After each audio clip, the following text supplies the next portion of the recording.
gusa nawe ujya wibaza impamvu ngo kuki abakristo bakennye. Ushobora kuba nawe ujya wibaza icyo kibazo cyangwa se ukibaza uko usanga abayobozi b'abakristo b'abapasiteri bo usanga kenshi bakize. Mu by'ukuri abakristo baba bakennye, abayoboke baba bakennye. Impuguke mu bya Bibiliya bamaze iminsi mu nama biga kuri kino kibazo. Ndagira ngo urebe ibisubizo babonye ndetse n'ubisanishe neza n'ubuzima tubayemo, kuko urasanga ari byo ndetse urasanga ari byinshi abakristo bita ko ari ukuri nyamara ari ibinyoma. Abakristo benshi bizera ko nako reka duhere kucyo batangiriyeho, bavuga ko abakristo benshi barwanira mu mafaranga kubera inyigisho zishuka mu matorero cyangwa se mu madini babamo. Bavuga ko Sekibi akoresha bizera kwemera ubukene nk'imico myiza. Mu gihe abapasiteri b'ibinyoma bo ariko babagumya batera imbere, usanga abapasiteri barimo batera imbere abapasiteri b'ibinyoma. Mu by'ukuri abakristo babo ubukene bamereye nabi. Ubutumwa bushimangira akamaro ko gusobanukirwa amahame y'ubwami no kwikuramo ubujiji bw'umwuka kugira ngo tugere ku iterambere ry'ukuri. Ushobora kuza kwibaza ngo nayahe mahame y'ubwami yo gutsindira kw'amafaranga? Ni gute abakristo bashobora kwigubutura iyo ngoyi y'ubukene nabo bakaba bajya amafaranga? Ni uruhe ruhare n'ubujiji bugirwa n'abakristo mu ngengo y'imari n'umwuka?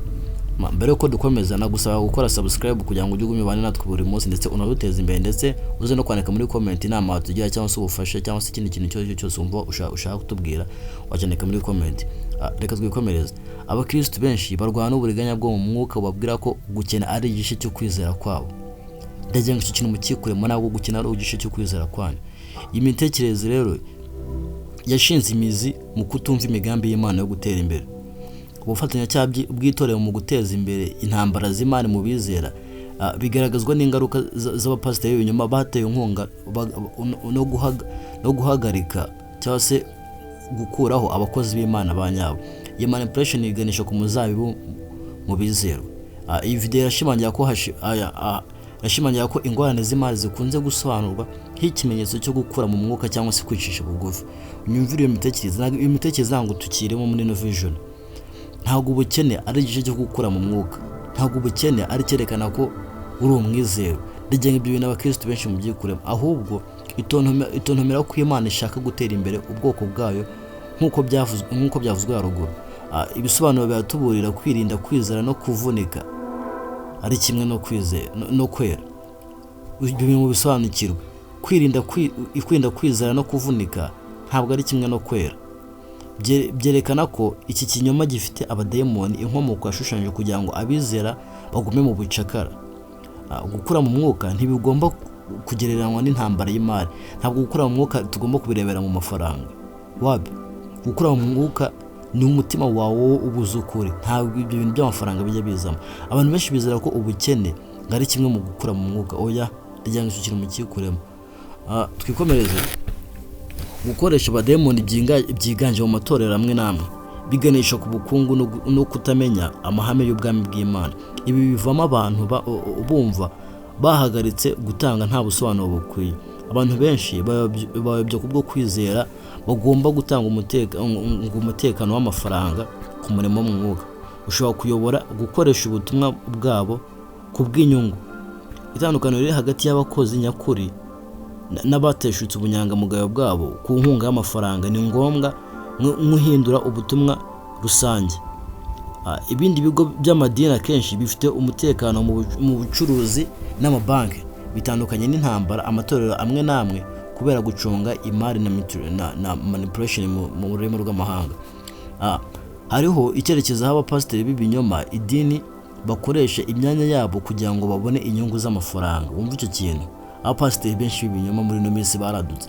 Bo bakoresha idini mu buryo bakoresha izina bafite mu kwibonera inyungu zabo z'amafaranga, kandi koko ibyo bintu biradutse hano hanze. Birengagije ibikenewe bya nyabyo mu matorero yabo.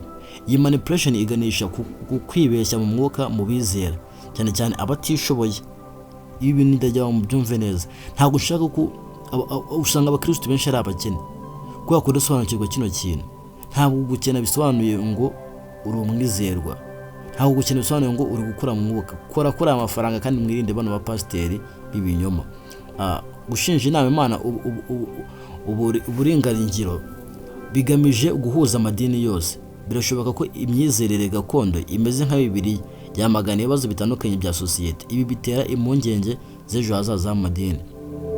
Gukoresha imfubyi ku bayobozi b'amatorero bashutse byerekana ubuhemu. Akenshi barabashuka. Amasezerano yasezeranye n'abana batishoboye bakunze kumeneka, bikavamo ibibazo byabo by'umwuka no mu marangamutima. Abapasiteri b'ibinyoma batera imbere mu gihe bakiri barwana, baganisha ku gusobanura kwizera. Iyi fositeri inzira aho kwiheba itera abizera guteshuka indangagaciro zabo kugira ngo babeho mu bukungu. Ibaza icyo kintu nawe.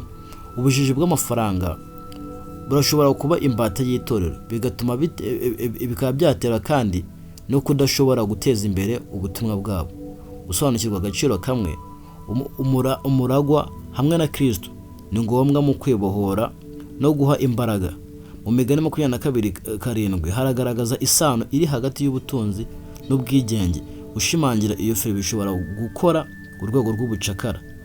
Uko gusobanukirwa rero ni ngombwa kugira ngo tubuze ubujura bw'amafaranga. Isezerano ryo gutera imbere rishimangira n'imirongo ya Bibiliya nka Yesaya 31 herekana ko abizera bashobora kubona ubutunzi bagatunganirwa. Ibi ni ubutumire bwo kwakira imitekerereze myinshi, impinduka mu buryo bushobora gufungura ubushobozi n'amahirwe. Abantu benshi bashutswe n'ibishushanyo bya charismatique byunguka mu bujiji bwabo, mu gihe imyumvire nyayo no gukanguka gukomeza gukurikizwa ku mikurire yo mu mwuka no mu bijyanye n'imari. Gushakisha mu bumenyi n'ukuri kandi kuba uyobowe n'umwuka wera mu gufata ibyemezo. Uwatanze ikiganiro cyangwa se aragabisha kubiba muri systeme araganisha mu kubiba muri systeme y'ukuri. Ushyigikira ishoramari mu kuri n'ubumenyi ku iterambere ry'ukuri. Ibi bihuza n'amahame ya Bibiliya yo gusarura ibyo umuntu abiba. Nkwibutsa gukora subscribe kugira ngo ujye ugumye ubane natwe no kutugezaho ibitekerezo byanyu muri comment. Murakoze.